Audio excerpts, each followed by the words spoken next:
Come with me as I make my rosemary and garlic Redskin potatoes.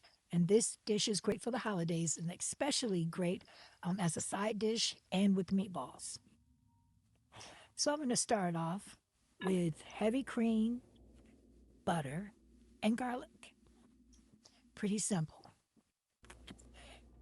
And I'm going to add my garlic powder and my onion powder and a little bit of black peppercorn.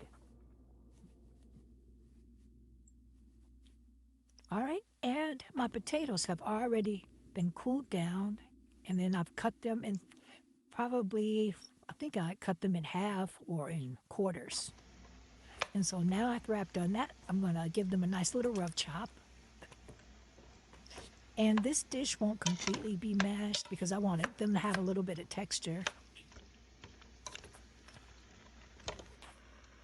And then I'm going to add my mixture.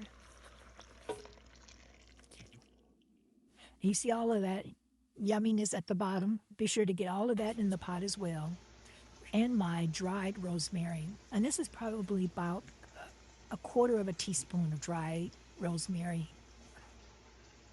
And be sure to taste it and add, like if you need more salt to whatever, add your salt to it.